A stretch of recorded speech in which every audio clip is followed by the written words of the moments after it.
Okay, good evening, everyone. Again, we're excited to have our final session of our fall mini conference. I just want to introduce ourselves for this evening. My name is Yvette Young, and I'm a social worker in the Special Education Family Support Center. We also have with us Angela Salmeron Hernandez. She is our bilingual parent liaison in the Special Education Family Support Center. If you need interpretation, the instructions are on the screen for how you access the interpretation room. Okay. All righty, so we're going to keep rolling along here. If I can find my next slide. We want to also share with you some of our upcoming events. We have brand new events this year. This year, we'll be offering a session called Sip Shops, which is a series of sessions and programs for siblings of families who have children with disabilities, different disabilities. Sorry, I'm stumbling over my words tonight. So our SIP shops is for siblings specifically who have who are siblings of children with disabilities or differences. And you see the dates on the screen and you can scan the QR code. Space is limited. So if you think there's a sibling who might benefit from this series, go ahead and start to register as soon as possible. 2 of the sessions are virtual and 1 session will be in person. All the sessions are intended to be fun and dynamic. We also have a return of our behavior changes parent support group. You see the dates there on your screen there. The next session is December 18th. Remember, you can attend one or all of the sessions, as many as you would like, and those sessions are based on applied behavioral analysis principles. We have an ongoing series for understanding special education and overview of the IEP process, and another brand new offering this year, also with limited capacity, is our Friendship Builders group that is specifically for children who are on the autism spectrum, and they could benefit from a specialized group for learning how to make friends. Let's see. We want you to stay connected with us and access all of our events and information on our social media forums. We have our YouTube page. We are featured on X, and you can also join our listserv. Again, the QR codes are on the screen. And this is how you contact us. All of us in the Special Education Family Support Center, Dr. Beth Hare, the instructional specialist, Ms. Angela Samaron Hernandez, our bilingual parent liaison, Ms. Danica Cole, our program and ESY coordinator, and myself, Yvette Young. Oh, how is that? That's out of order. Whoops, what happened? Okay, hold on 1 second. So I also want to share with you our featured speaker tonight. Our featured speaker tonight is Miss Rebecca Chesko. She has a bunch of credentials, as you can see on the screen, and is a distinguished professional uniquely qualified in both speech and language pathology and applied behavioral analysis. She holds dual master's degrees from University of Pittsburgh and St. Cloud State University, and she currently serves as the Director of Learning and Development at the Behavioral Framework program. I'm going to stop sharing and I'll give Ms. Chesko an opportunity to share her screen, and I am going to turn it over to her for tonight's presentation on making mealtimes more manageable. Take it away, Ms. Chesko. Hi, everyone. Thank you so much. I'm so happy to be here and excited to spend this time with you this evening to talk about a really important and kind of intimidating topic. It's mealtime challenges and picky eating. So tonight we're going to explore why these challenges occur, what really works, and how you can start a plan that meets your child's unique needs. And by the end, My hope is that you'll have some clear strategies and realistic expectations and the confidence to get started one small step at a time. So I want to thank everyone, for having me tonight. I really do appreciate the opportunity to connect with all of you once again, and I'm glad you made the time to be here with me. And again, my name is Rebecca Chesko. As Yvette said, I am a BCBA, a board certified behavior analyst, and a speech language pathologist. And I currently serve as the director of learning and development at Behavioral Framework. Behavioral Framework is an in-home ABA therapy provider that serves children and their families in Maryland, DC, Virginia, and now North Carolina. So I'm excited to spend this time with you and talk about this important topic. And before we get started, I just want to give a quick heads up. I'm feeling a little under the weather today, so I may pause occasionally to sip some water. So I hope you just hang in there with me. With that said, I'm excited to get started and let's walk through together. So before we completely dive in, I want to take a moment and have you reflect on where you are in this process of this crazy concept of meal times. So just ask yourself these questions. Are meal times stressful, the stressful part of your day? Maybe they're the most stressful part of your day. Maybe even a snack can be stressful for you and your child. Does your child need significant support to try new foods? Or do you have difficulties even getting your child to a table or to sit at all? And have you attempted to fix these challenges in the past without success? Or maybe you haven't attempted at all because you're not sure even where to start. If you've answered yes to any of these questions, the good news is you're in the right place. And I hope you'll leave this talk with some new ideas and a general starting point. So let's start by acknowledging something really important is meal times are hard. And when I say the word mealtime, I'm referring to the whole process of mealtime, meaning coming to the table, staying seated. I'm not walking around with my snack cup trying to eat my dinner. I'm staying seated, I'm eating, and I'm trying new foods. All of those skills make a successful mealtime. And many children have difficulty with all of these things or one of these things. And when you think about it, mealtimes are actually made up of many small steps.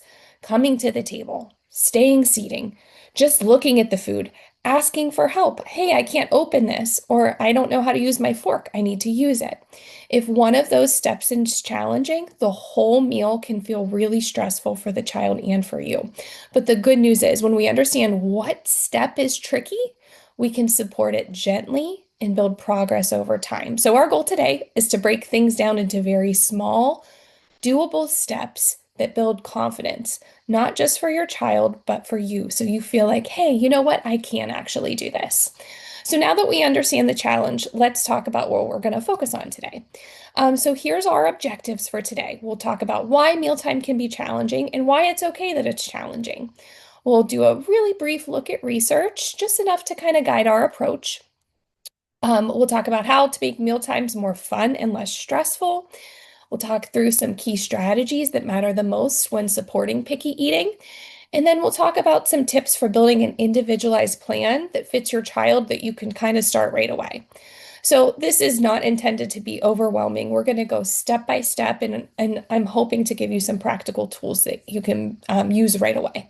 But before we do all of that, I want to set some gentle expectations for our time together. I want to start by saying what tonight is not about because the skills involved in meal times are very, very vast and it's easy to go down a lot of different paths.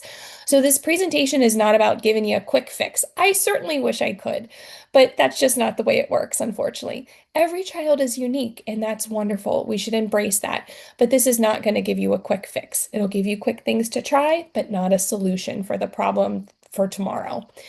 We won't be doing a deep dive into medical causes or any kind of complex research today.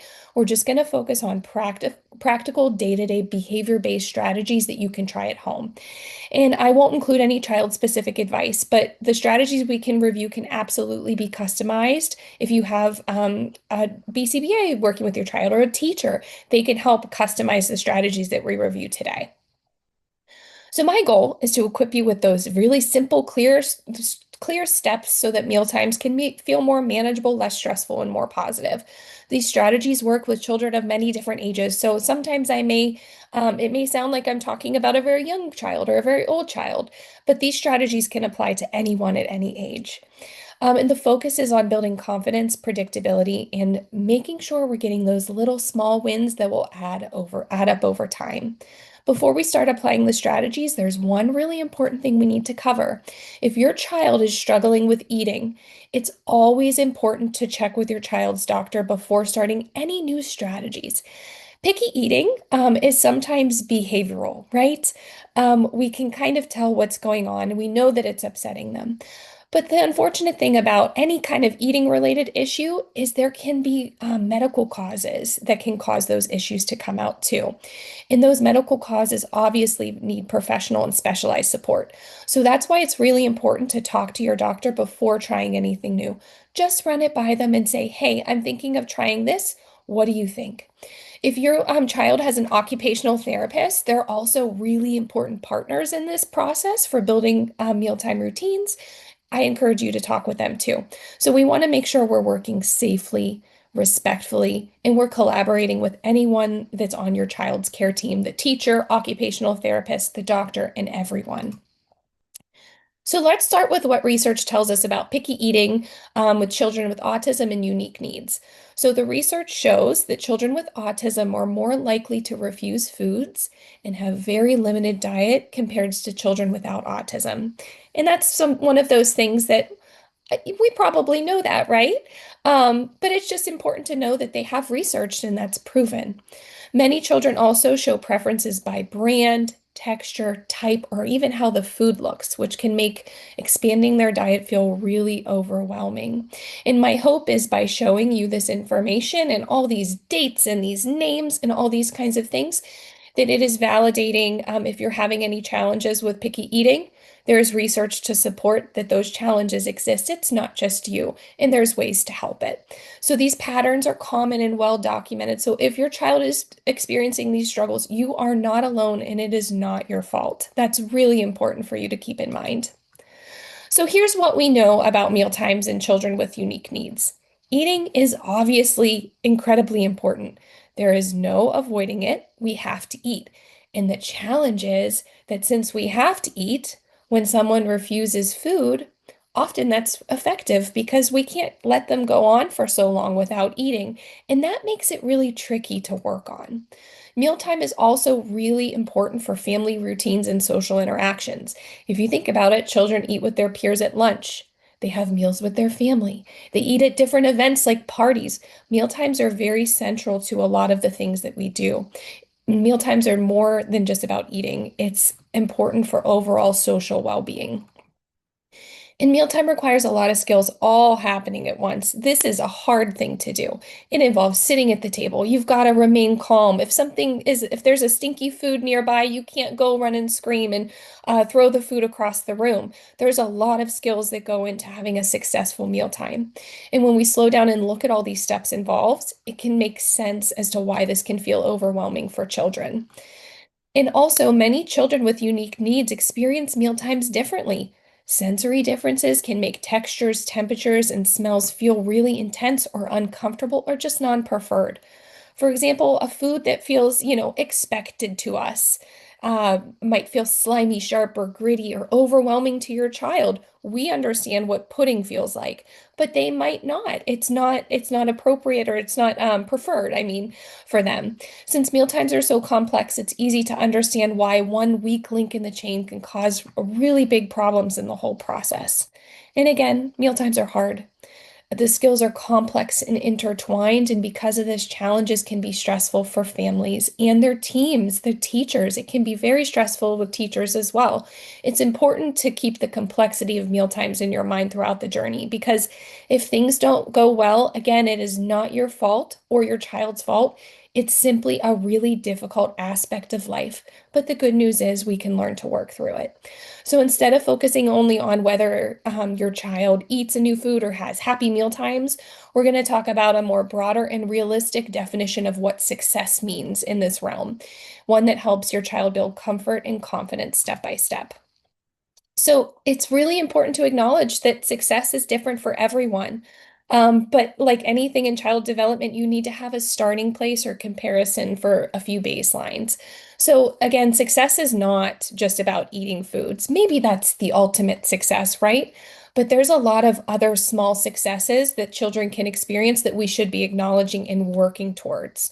So here's just some definitions of success. And your child may experience one, two, or all three. All of these are success in some way. So the first is the obvious goal that we're all trying to accomplish is that the child can come calmly to the table and stay there, that they'll deal with things that they don't like in a way that is not explosive or harming anyone or themselves. This is a huge win, but the reality is this is kind of a distance away for a lot of children, and that's okay. The second definition of success is maybe they can see and interact with a variety of foods, even if they don't eat them. If they can just tolerate foods being near them or politely refuse them without becoming upset, even if it's just pushing it away gently rather than screaming. This is most certainly a success, especially for a lot of children. And then finally, being able to sort through all the information of what works and what doesn't. This is also a success. It's a little bit different than the other types I just mentioned, but it's just as important because if you can adapt to your child's needs, that's not only success for you, but also for your child. So if you can adapt and modify what you're doing, your child is more likely to eventually experience the type of success that's outlined in the point one and point two. So it may seem odd to break success down in this way, but it's true. And I really want you to keep that in mind throughout the whole process. Your motivation to keep going is just as important for as your child's motivation to try. And so we have to keep that in mind. So to reach that version of success, any version of success, we first need to realize what is getting in our way of that success. So, before we talk about how to move forward, it's really important to acknowledge that many attempts at mealtime changes don't work at first, and it does not mean that anyone has failed by any means. There are many different reasons a child may not be successful with mealtimes. Sometimes it's because you started too late. Life is very crazy, and maybe you didn't have a set routine for quite some time, or maybe you still don't have a set routine. That's okay. The good news is that it's never too late to start, but starting early is always a good sign, right? Maybe your expectations were too high when you first started. So, a lot of plans, if you look online, it'll say you just tell them to take a bite and then you give them a chip. That may be very hard for a child that's very anxious, sensitive to textures, or unsure about new foods. That simple little demand of just take a bite can feel like climbing a mountain for a child. So, when expectations are too big or too fast, we often see pushback, lots of tears, refusal, and that's a normal response. Challenging behaviors weren't addressed at first. If the child's already having a hard time sitting, following directions, or remaining calm, and now adding these food-related demands on top of that is going to certainly be overwhelming. And maybe the plan changed too soon or too often. Sometimes when progress doesn't happen right away, it's easy to assume that the plan isn't working and it's just we try something new. But real progress does come from small steps when it's practiced consistently. So plans need time to work. Or maybe the plan wasn't individualized. Maybe you've tried something that you saw online that worked for another child. And while that can give you really wonderful ideas, every child has different sensory needs, learning styles, and strengths. And if the plan doesn't fit your child, their pace, or their preferences, it's going to feel frustrating for everyone. Maybe your child wasn't experiencing success, so everyone felt discouraged. If the expectation was too hard, your child didn't get a chance to feel proud or confident, it may not be a good situation for anyone involved. Sometimes the wrong skills are also prioritized too quickly. So, for example, working on chewing veggies when the child hasn't even tolerated new smells or textures, that's going to lead to frustration for sure. Or maybe we're focusing a lot on using a fork, but they really dislike the foods that we're being asked for them to use the fork with. This is an example of prioritizing the wrong skills. We have to build the foundational comfort first. Maybe consistency wasn't there. Maybe you tried, but it just got too stressful and you stopped. And you tried again for a little bit and you stopped. And that is certainly okay because life is very busy and meal times are stressful, but that could be a barrier to success. All of these are very common. And if any of these sounds familiar, it doesn't mean that you or your child did anything wrong. It just means that we need to take those into consideration and adjust our plan. Our plan needs adjusting. The child doesn't need adjusting. It's what we're doing on our end. So you'll quickly see that these barriers are going to kind of turn into our guides for success into what we do. We're going to flip them. So before we dive into strategies, I want to pause and set a really important foundation. Just like I said, success looks different for every child. And I'm going to say that a few times because I think it's really important to really think about that and accept that, right? Because it's okay. It's really important for you to keep it in mind, especially when you start working on mealtime skills, because you may start and it doesn't go well and you feel discouraged and you think, my child is never going to be successful at this. Success is different for everyone. We also need to break the big goal into really small steps. So instead of just aiming for eat the food, we're going to work slowly. We're going to get there eventually, but we're certainly going to take our time because we want it to be positive and a wonderful experience for everyone involved. And the steps should be achievable for your child and manageable for you. That's really important. Sometimes you can find these really great plans, or maybe someone tells you about a really great thing to try, and it just simply isn't something you can keep up with. It should be manageable for you, reasonable for you. You should not have to modify everything. If you can't stick with it, it is not a good plan because we're individualizing for your child, but we should also individualize for you as well. Also, avoid comparing your child to others. Even children with the same type of unique needs have very different sensory strengths and challenges. Everyone is different. In comparison, amongst children usually increases stress, and we're aiming to reduce stress. So we're building confidence and comfort step by step, and your pace is the right place. So if any point in time I say something and you think, my child can never do that, oh my goodness, please know that that strategy or that point may not be right for you and your child at that time, and it's okay. Let it go in one ear and out the other, or you file it for future. And with that being said, let's start breaking down the mealtime skills. So this section is all about the different skills that come together for mealtimes. Remember, eating is not just about food. It involves behavior skills, language, communication, motor, and sometimes even sensory and medical considerations that we need to think about. Many of these skills develop slowly or unevenly. So one child may be really great at sitting and but they really struggle with chewing. Another may communicate wonderfully, but has a really hard time staying calm when something doesn't go their way exactly. So the goal here is for you to understand which skills your child already has and they're great at, and which skills they need some support with. And when we know that, we can use that information to build a plan that feels possible and not overwhelming. So let's break these skills down one at a time.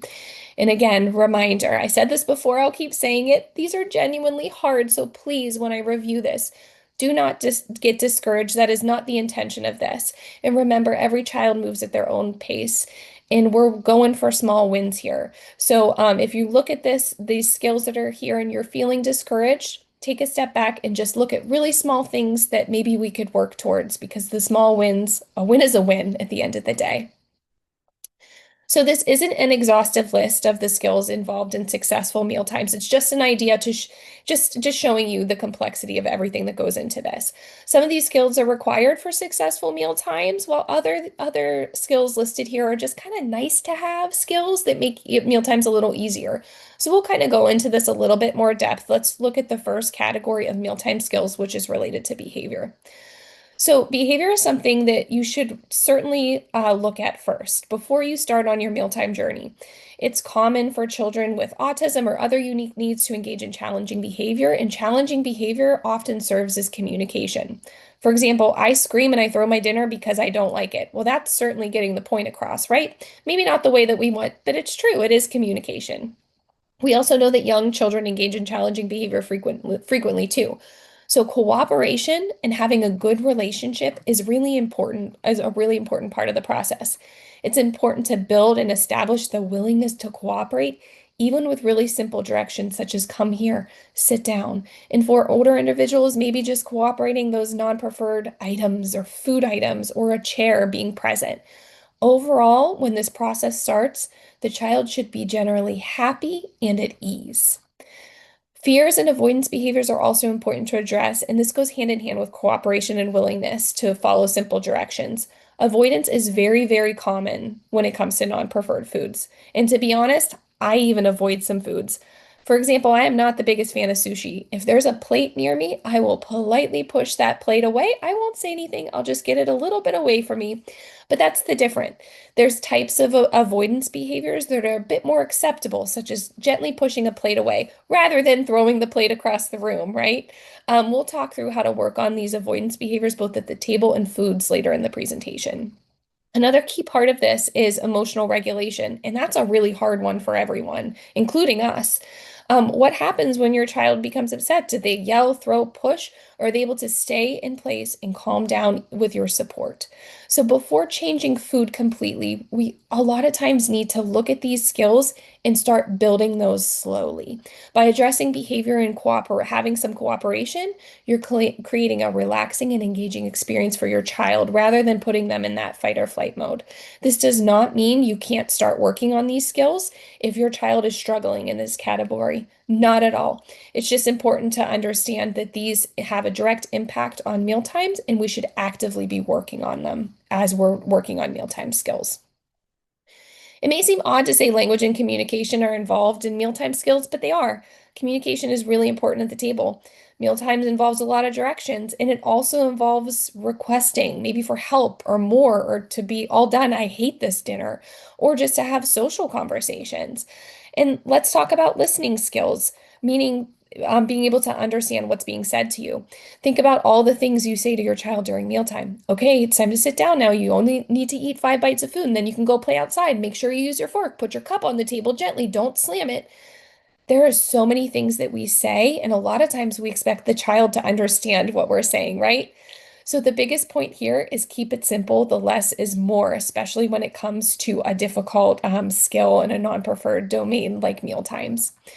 So then there's the expressive skills related to mealtime, asking for help, saying no, thank you, or I'm full, telling us if something is too hot, teaching communication first. If we do that, challenging behavior often decreases naturally. I mentioned that challenging behavior is most often a form of communication. So by teaching communication, sometimes you'll get a kind of a two for one. You'll get your child telling you what they need, and those challenging behavior will also go down. Again, this doesn't mean that they need to be perfect communicators before starting on mealtime. It just means that this should be prioritized and in the forefront of your mind when we're talking about building this skill. So now let's look at some other aspects of mealtime that's often overlooked, and that's the motor and physical aspects. And I'm not going to speak too much about this, but I have to highlight this as a consideration. And my recommendation is if you're unsure, or if there is an underlying medical condition, make sure you're talking to the child's medical provider. Eating involves many physical and motor skills. So issues in these areas often benefit from the assistance of an occupational therapist, physical therapist, or a doctor. Speech therapists are also involved in aspects of mealtime, but mostly with swallowing related problems. So that's why it's important to be communicating with everyone on your child's team, because you may be surprised to hear that OTs, PTs, and speech therapists all can have a hand in establishing mealtime skills. So no matter what, always discuss these things with your child's medical provider first. So it's really important to talk about how we're going to set the stage for success. Mealtime progress happens when we're thoughtful about the routine, the environment, and those expectations we said. Every child is different, so our approach needs to be intentional and flexible. The small decisions that you make ahead of time, meaning how you present the food, how you respond to those challenging behaviors, is going to be what shapes progress over time. And we call this success by design because it's planned and it's not accidental. And you can do this too. So you should take age into consideration when designing this plan. You can begin shaping mealtime routines really early, even around 12 months. That's not too early. The earlier we introduce the structure at the table, the easier it typically is. Building routines early can really increase the child's acceptance of that routine and foster predictability around meal times. The whole routine of it can become a little bit more tolerable. And I'm sure you're aware, most children thrive on predictability. So when you can, build it in as soon as possible. However, if you didn't do that, it's okay. It is never too late. We can always start from where your child is today. So we may need to work a little harder to make those more mealtimes more enjoyable and not as frightening, but progress is still possible. So just make sure you're taking age into consideration when you're developing your plan. Age impacts how we talk, what foods we introduce, how long we expect them to sit, what is taught, and the level of support that you provide them. So, for example, what we write out for a toddler is going to be very different from a 9-year-old because they involve very different approaches. So, not we wouldn't use words that we would use with a toddler and a 9-year-old, and vice versa. You can expect, you can also expect and plan at a very young age that a child from a very young age, a child is going to need a lot of support from you. We can plan for that, and that's taking age into consideration. We also have to adjust our expectations for sitting based on age too. If your child is just 2, the expectation for sitting is going to be certainly lower. And be mindful, that does not mean that your child is older and has sitting problems. That's not okay. That's not at all what I'm saying. It's just important to take your child's age into consideration and just adjust our expectations accordingly. And just be mindful that the areas that age impacts will help us build a more concrete and individualized program. So then make it fun. Children learn best when experiences feel safe, predictable, and enjoyable. And that includes meal times. And this is kind of silly to think about, but meal times are not safe, predictable, or enjoyable for a lot of children. So we have to make it fun. Often meal times have a history of just not being fun. And this is going to be a shift for everyone, but it's going to be a shift for the better.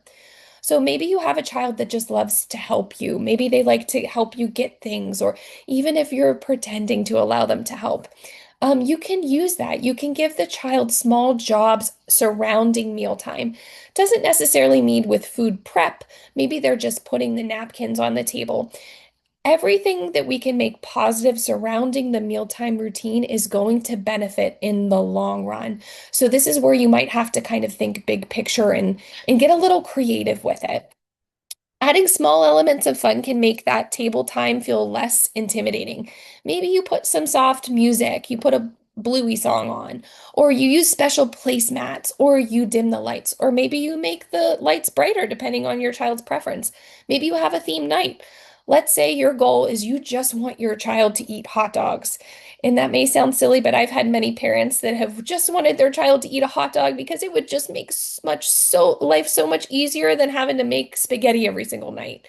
So maybe hot dog is your goal. So for that, maybe try a Mickey Mouse themed meal where the hot dog song from Mickey Mouse is playing. May have to get creative if your child enjoys those things.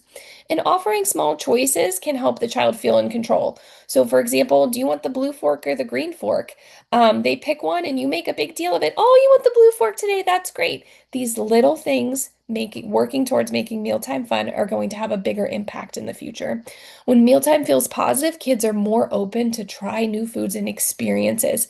They over time will associate the table and mealtime with good and fun things, and you're going to see positive changes. So fun sets the stage, but what keeps progress moving forward is reinforcement. So let's talk through that. When something is hard or unfamiliar, rewards help motivate the child to keep trying. Start easy so your child can experience that success quickly because success early on encourages confidence. You may feel frustrated because you have big plans for the future.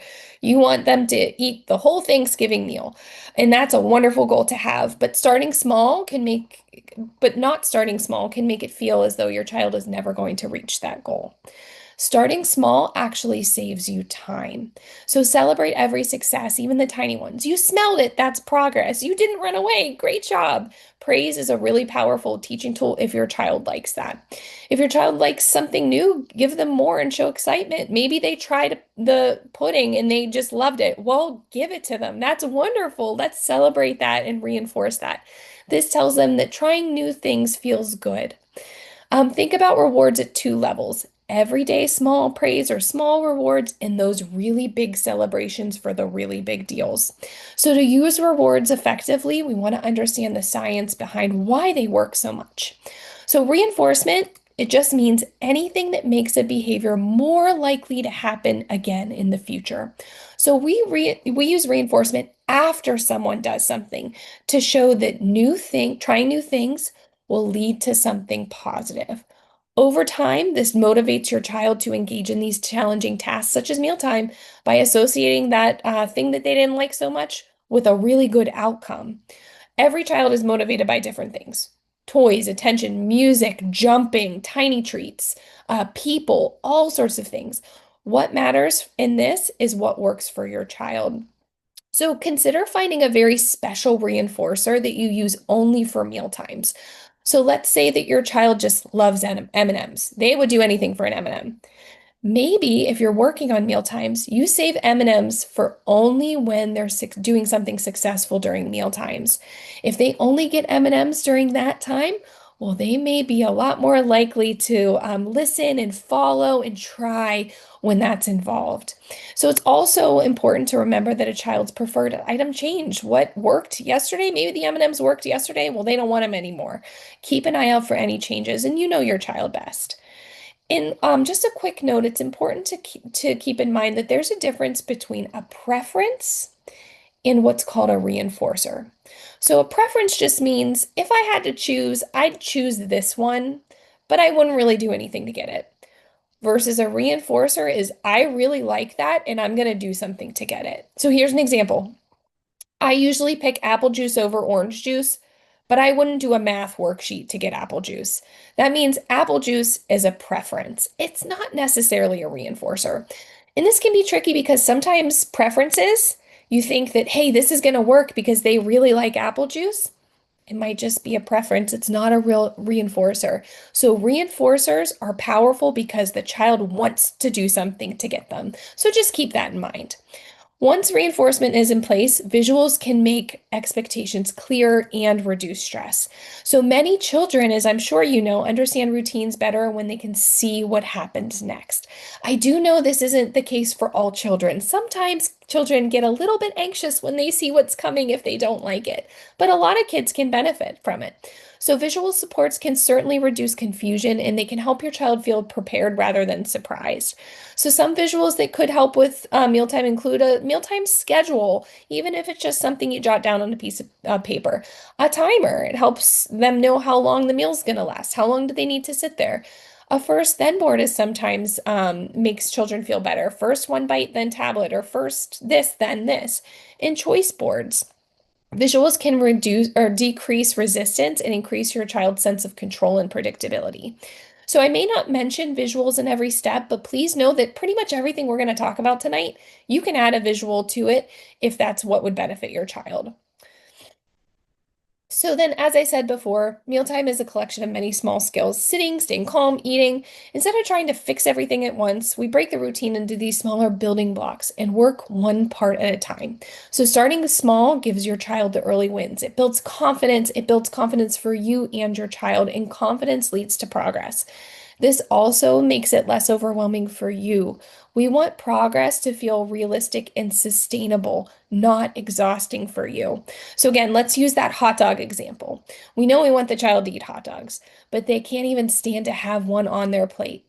So, an example of a building block for this would be having the hot dog sit on someone else's plate across the table. And over time, that plate slowly moves closer. This is just a small step towards the bigger goal of having it on their plate. Then we can tackle eating it. Okay, before eating new fields of foods, a lot of times we need to just get to the table or the eating area. Sometimes that's the challenge in and of itself. So part one is going to focus on just getting to the table and staying there comfortably. And then the second part is going to be expanding that menu. So sometimes we can't even start working on eating because the child will not sit. They're walking around with their food or eating out of a cup and all sorts of things. Or they become really upset when you even attempt to get them to sit. And that's okay. This is very common. So we're going to talk about how to build comfort, predictability, and success just with the table at first. So let's look at how we prepare the children and set them up for success before mealtimes even begins. So children often needs advance notice before changing activities. Before you make any big changes, just let them know what's coming. Saying in 2 minutes it's time to eat prepares their brain and reduces stress. Even if you think your child may not understand what that means, just make it part of the routine because hopefully they will learn what that means over time. So at this point, don't necessarily worry if they understand what you're saying. It's just part of the routine we're building. Then we're going to meet them where they are. Meeting them where they are means starting where they're already successful and keeping those first expectations small. If we push too hard too fast, They may resist more, they may avoid the table, and they may become very upset. And this is going to make future meals even worse. So, again, our goal is progress, not perfection, and those tiny wins count. Let's look at an example of what this could look like. So in this example, John avoids the kitchen when he sees plates because he knows something hard is coming and he does not want to eat dinner. He knows those sounds of those plates and he's going to do everything in his power to get away. He will not even approach the table. So we start before the hard part. We're going to prepare him. Tell him the dinner is happening. Then we meet him where he is. We let him come to the table when it's empty. We know that he won't come in when there's plates knocking around in the kitchen, but he'll come into the kitchen when there's nothing on the table. So give him something enjoyable to do at the table. Build comfort at the location. So here, John's favorite toys and puzzles were at the table. And this also gives you time to prepare John's plate. So the expectation is, hey, buddy, here's your toys. Why don't you come sit at the table and play? When he stays at the table, even briefly, and even if he's just playing with the toys, that's a big celebration. You stayed at the table today, and and you say that when you put the plate down, you get an extra 5 minutes of tablet time tonight. So your excitement and you saying 5 minutes of tablet time means to him, sitting at the table is fun, and it got me tablet time.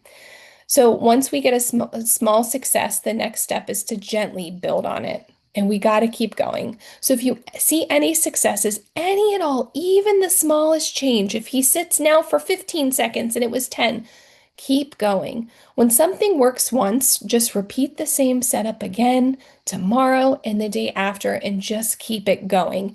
You don't need to add anything new right away, especially if your child is very, very sensitive. Just keep going with what's working and celebrate those small successes. Wait to add anything until they are very consistent and they're comfortable. There's no rush to make it harder. When you are ready to increase that expectation and when they're ready, do it just by a little bit. And also make sure you're matching reinforcement to the difficulty of what they need to do. So those small wins really tiny wins should result in some tiny praise or, here's a few minutes of tablet time. But those harder steps, taking a bite or sitting for the whole meal, that should be a big reward. So let's look at how this next step might look for John, the same child we just talked about. So now John sits at the table when it's empty. That's the small win. That is wonderful. And maybe for John, that's actually a big win. That's great. So next, we slowly introduce the plate without the pressure to eat. So let's go through the steps once more. We're going to prepare him by saying, hey, dinner's at 7. We're going to build on successes when he is ready. So this time, when he's ready, instead of giving him his toys as you prepare the food, he comes over, he sits. Instead of giving his toys, you say, great job sitting, and you put the plate in front of him. Then, guess what? It's a celebration. Even if he stays seated for 10 seconds and he didn't get his toys, that is a win. So that's the big accomplishment of sitting at an empty table can get a big reward for John if that's a big step for him, right? But even bigger celebration when he tolerates that plate coming down without his toys. He can certainly have his toys. This is just an example. So maybe you say you didn't need your toys today and you kept sitting when I put your plate down. Great job. Let's go get ice cream tonight. So that big reinforcement matches those bigger steps. Hopefully this is making sense. So maybe your child can sit, but for very short periods of time, or maybe they refuse to sit and they just walk around. There's really great ways to increase sitting. So timers provide a clear expectation and help your child know when this ends. Reinforcement when they're sitting. Don't just wait until they're restless or already moving around. If they're sitting calmly, just keep the good stuff coming because we want them to continue to sit. We want them to realize you don't have to get up and go into the living room to do what you need to do. You can do it here and sit at the table with us. Fidgets, seat cushions, wiggle seats, those can all support comfort. And the goal is to make as enjoyable and successful as possible this whole sitting process. And this is especially true at the start. Lower the expectations and increase the fun. We can certainly make it harder later.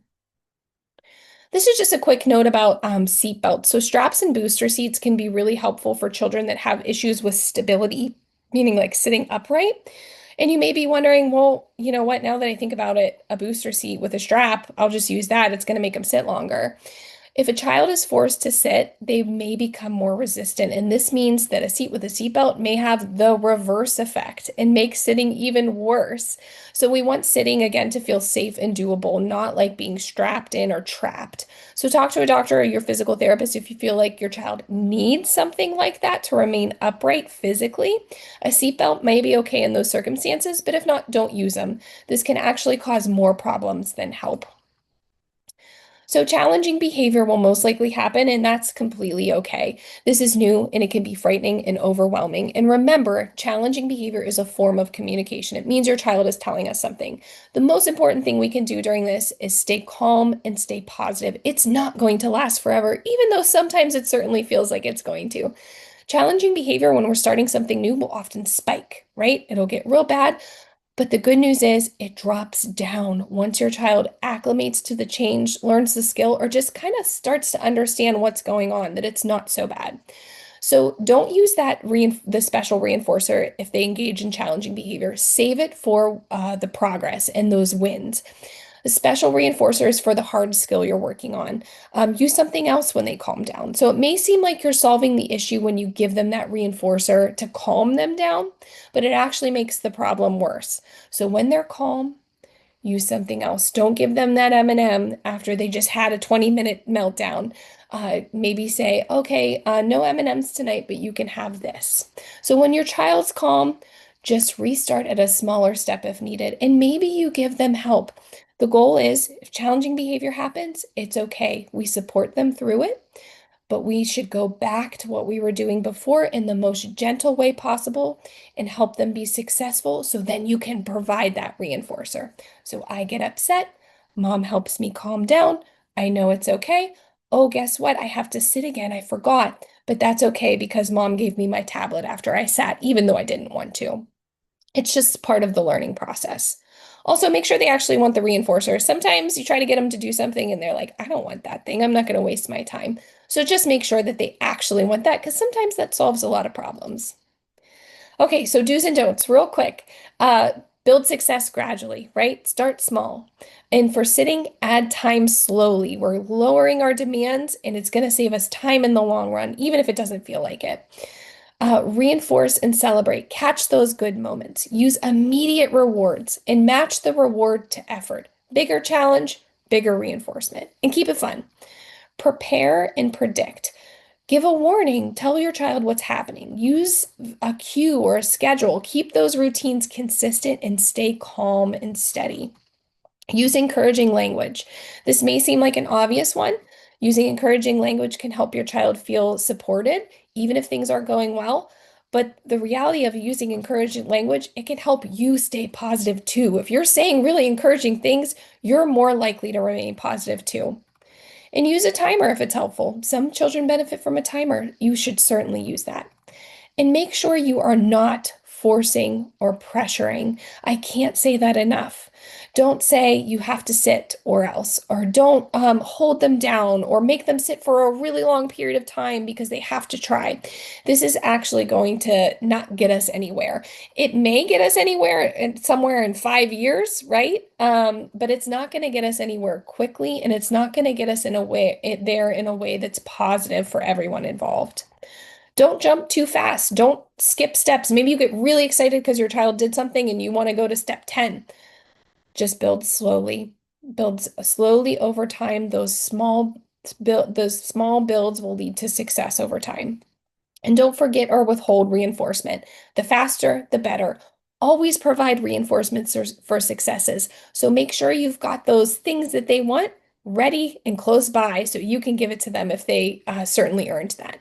And then again, don't reinforce challenging behavior. It may seem like a solution to the current problem, giving them what they want, but it actually does make it worse over time.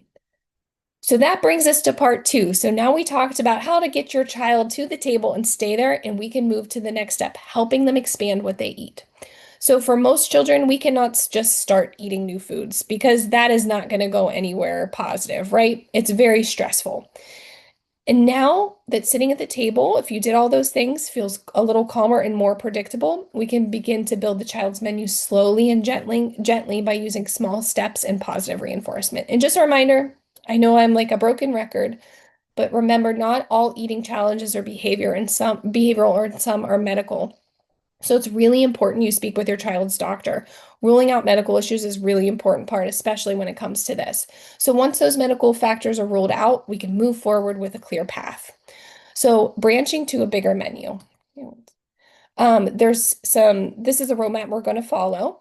There's some steps to help keep the process slow, gentle, and successful. We're going to talk about preparing yourself because that's important and we cannot forget that. Decide what they should try, decide how they should try it. We're going to prepare them, provide reinforcement, and repeat and tweak. So let's take one step at a time. First, take a deep breath because sometimes just starting is the hardest part. So prepare yourself. It's going to be okay. Start with the right mindset. Helping your child can try new foods can take time, and that's okay. It's important to acknowledge that and accept that when you're going into this. And just stay calm and consistent. Your child is going to look for you for reinsurance. When you stay calm, patient, and positive, even during those not so good times, you'll show them that mealtimes are safe and predictable. And it's also going to help you continue to remain calm. Remember, progress may be slow, but any type of progress is real progress for that child. So you may see tiny changes before you see big ones. Maybe they'll look at something now and they wouldn't before. Each small step builds trust and moves your child closer to success, whatever success may look like for them. And remember, challenges won't last forever. This is not an easy skill, and your child may get frustrated, but the good news is it's not going to last. It's common for that challenging behavior to increase when a new or difficult skill is taught. It's temporary and it will get better. So go in with patience, realistic expectation, and a lot of celebration. The beginning can feel tough, but with each small win brings you closer to calmer and happier meal times. So just remind yourself and prepare yourself that the challenges are not going to be forever. So after you've prepared yourself, you've had the talk with yourself, it's time to prepare the menu. And when I say menu, I don't mean meals or options of meals or anything like that. I just mean deciding on where you're going to or what you're going to start working on with your child to eventually eat. So this could be a single item like an apple, or it could be a dish like spaghetti and meatballs. This is based on your preference and your child's strengths and what you think their preference would be. Don't pick something too far out of your child's comfort zone. We're going to start in the same category of something that your child already eats. So these should be very small changes within their tolerance level, meaning how much change they can handle without becoming upset. So remember, this isn't forever. It may seem silly to switch from one type of pudding to another. This is just to start. Remember, it's building blocks and it's keeping it positive. This is not our long-term goal. Some children are very sensitive or aware of changes, and that's okay. If your child's very sensitive, start with a change that you think they may not notice, or maybe they would accept without becoming too upset. Maybe they'll get a little upset, but not too upset. So the goal is just different enough to be new, not scary. So let's look at some examples of what this might look like. So maybe your child has a brand preference. I know I certainly have some brand preferences, and I'm sure you do too. Put a similar brand in the preferred brand's packaging. Sometimes that's kind of all it takes to start to expand the menu. Not for everyone, but it's worth thinking about. Get a similar product within the same brand. So, the waffles, the toaster waffles, they make mini versions of those. Maybe try there, right? Just a little bit different where it's not scary. Maybe they have a texture preference. Present something that's slightly different, but within the same texture. So chocolate versus milk chocolate pudding. Maybe present the same thing with a slightly different texture. Maybe a yogurt versus a thicker yogurt. Remember, we're starting with what they already like and we know they like, and we're pushing it a little bit. Maybe they have presentation or appearance preferences, meaning maybe they only eat yellow things or they want items in certain locations on their plate. Present something with a slightly different size or shape, but should be the same item. So if you make them a sandwich, maybe give it to them in a triangle instead of a square. or present preferred foods in a different location on the plate. If you know they're going to eat something, just maybe try putting it something in something different or putting it in a bowl. Again, these tiny changes help build flexibility and confidence without overwhelming them. These are just sample starting points. So take time to decide on where to start. It's better than rushing. Rushing into something as difficult as eating can cause a lot of challenges and negative feelings for everyone involved. So remember, begin in their comfort zone. Start within the same category of what they prefer. You can venture outside of the category after they make a little bit of progress. So certain textures, try a new food, but the same texture. They like a brand, try a new food, but within the same brand. Start small, slow and steady progress leads to better and more positive outcomes. So they like chocolate, move it to milk chocolate and then dark chocolate. That seems like a silly example, but that could be a real progression of progress for a child. So after you decide what they will try, now it's time to decide how they will try it. So you may be thinking, well, they're going to eat it, right? For some kids, maybe. That would be great. But for others, that goal is further down the road. We're not there yet. And the good news is trying new foods does not mean eating it right away. You know your child best. So ask yourself, how can I present something that I know is really hard for them and keep it positive, fun, and exciting? So remember, this is just a starting point. It probably won't be them eating a whole meal, and it may not even be them taking a whole bite. So the goal is comfort, not pressure. So here's some examples of what those early steps might look like. So here are some examples of how to try it, meaning you want them to interact with the food. This is based on their tolerance. So a small bite, this is great. This is what we want, right? This is best when you think they're willing to try something and they really want something. That motivator, that reinforcer is in place. The reality is this is not a great starting point for most children. So the example here is you take one bite, then you can have your mac and cheese. This may work for some kids, but the chances are it probably won't work for most. Just touching the food. So present a food and ask them to touch it or play with it. There's no demand to try it at all. So this is not the best approach for children that have strong sensory sensitivities. But some children may find this fun. Let's paint with yogurt. Let's paint a picture with yogurt. It's certainly going to make a mess. But you never know. They may start licking their fingers and you didn't even really have to do anything. Smelling the food. Present a food and just ask them to smell it. Again, no demand to try it. Let's smell the apple. It smells sweet, doesn't it? Licking, kissing, biting, or spitting out. Present a food and ask them to do one of those things. No demand to eat it. So these are just ideas for you when you're deciding how they should start engaging with food, just to get you started.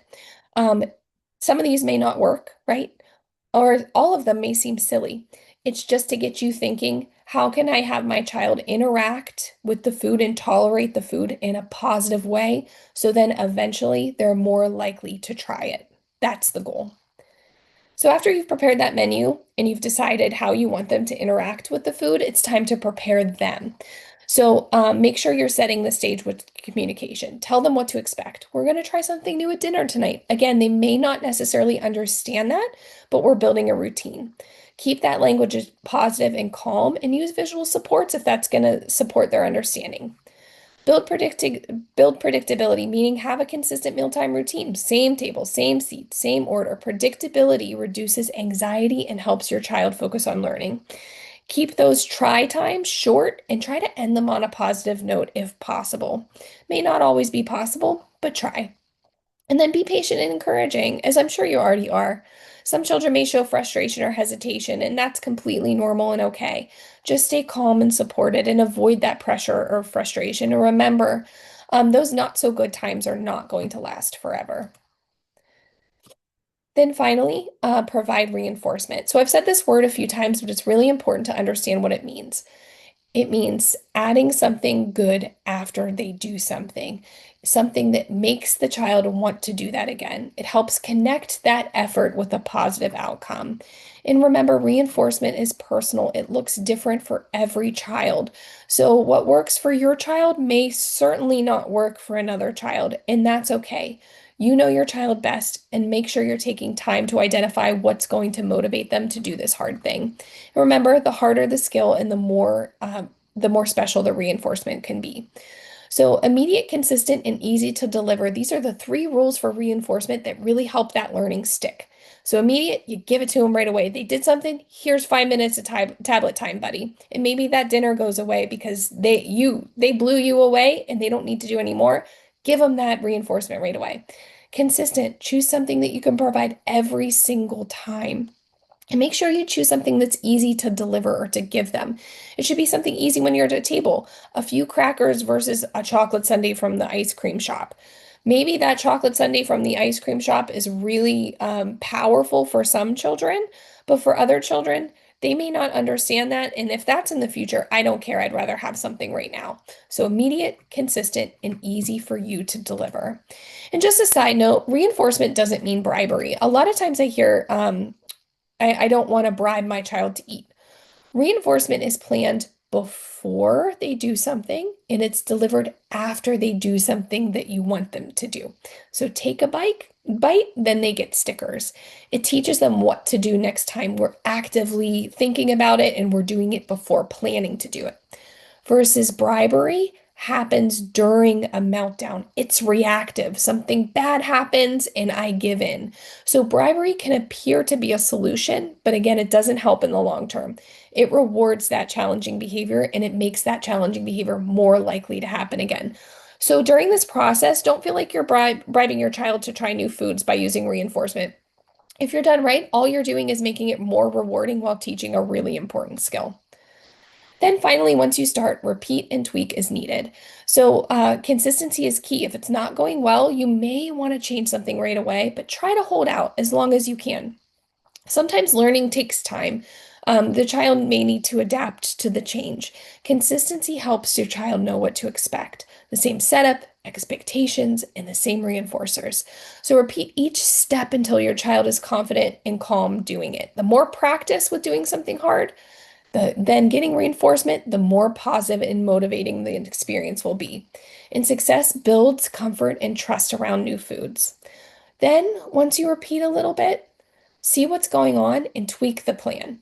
You may tweak in that your child's maybe not doing as well as you thought. Okay, tweak it and make it a little bit easier and more manageable for them, for you. That's fine. Then maybe your child starts to do really well. Then tweak it to make it a little bit more challenging after they've had a few days of success. So let's recap. Prepare yourself, decide what to try, how to try it, prepare them, provide reinforcement, watch what happens, repeat, and tweak when necessary. So here's an example of all those steps written out. So prepare yourself. John's mom, we're talking about John again, takes a moment before starting. She reminds herself that introducing food takes time and that some resistance is normal. She sets these realistic expectations for herself and she keeps those reinforcers ready. Then decide what John should try. John loves soft beige foods like chicken nuggets and mac and cheese. So mom decides to introduce a new item in the same texture and flavor family, just a small piece of rotisserie chicken. This choice was made on similarity, not surprise. John's mom would absolutely love it if he ate rotisserie chicken. It would make the weekends so much easier. So it was based on texture and flavor family of something he already likes. Then she decides how he should try it. She just plans to start small. He's just going to touch the chicken with his finger and then later work on smelling, licking, taking one small bite at a time. She sets up a tasting plate next to his usual dinner so the food doesn't have to replace what he already eats or doesn't have to be on his plate. It's easy to take away.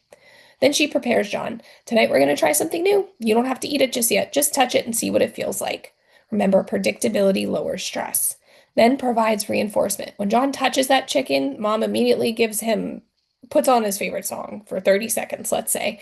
And that a reinforcer is immediate, consistent, and easy to give. Every time he does something good, that song plays. It is a great time. Then it's repeated over the next few dinners, the same steps. After a few dinners of John touching the chicken, he's asked to start smelling it. So repeat and tweak. Tweak when they're not doing so well, or tweak when they're doing well. Either way, watch and tweak and start from the top again. So these same do's and don'ts apply to build the coming to the table as we talked about before. So build success gradually, reinforce and celebrate. Prepare and predict the child and use that encouraging language. Don't force or pressure. Don't jump too fast. Don't forget or withhold reinforcement. And don't forget challenging or don't reinforce challenging behavior. So let's wrap it up. Challenging behavior. I talked about this a little bit, but this is going to happen, and I want to address this directly. So when these new expectations are introduced, it's going to feel hard, confusing, and unfamiliar for your child. And remember, behavior is communication most often. So your child might be expressing, I don't like this. This is different. What are you doing? Why are you doing this? There may be questions they're asking you, and we just don't know it. It's normal to see this temporary resistance when routines or foods change, and it doesn't mean that things aren't working. Sometimes challenging behavior has worked in the past to get them out of doing something else. So your child might realize, hey, I need to try that again. I remember last year I didn't have to go to school when I caused a fuss before getting on the bus.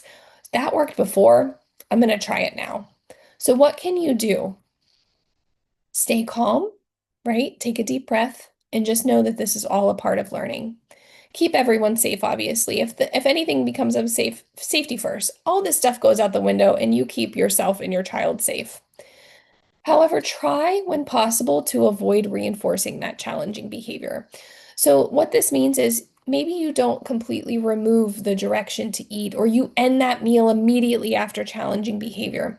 We want to help calm them down and support them. We just don't want to stop that demand too quickly because they'll quickly learn that, hey, when mom shows me a piece of rotisserie chicken, I just have to throw my chair. We want to support them through that, right? And show maybe we present the chicken again and we slowly remove it on our own accord. So they realize the chair, me throwing the chair across the room doesn't take the chicken away. Mom took it away on her own. Give them time to calm down. Sometimes just waiting a bit works and don't force it. So if you can't continue, if they're really upset, help them communicate. And this goes hand in hand with avoiding reinforcing the challenging behavior. So sometimes a child will get really worked up that they can't listen or talk to you, or maybe they become really unsafe. If this happens, it's okay, but don't remove the direction to try the food or engage in that, whatever you're trying to get them engaged in. Instead, help them say or communicate in any way, all done or finish, then remove the direction. So if I'm very, very upset and I'm on the floor crying, it's okay. Support them. You can help them say all done, even if it's just them taking your hand very gently and all done. And then you remove whatever you were trying to get them to say. What this teaches them is that them communicating with you, even through your assistance, is what took that food away or the seat away or whatever it was, not the challenging behavior. So if things go south, it's okay. Just try if you can to get them to do something in a way that's communicative, even if it's pointing, touching you gently, then just stop it and help them calm down and end it. It's okay. And just remember, use those not so good times as learning. So think about what led up to that behavior. Was it the food, the setup, or the timing? And use that information to prepare differently next time. So, what can you do now? Make a list of your child's favorite things that can be used as reinforcers.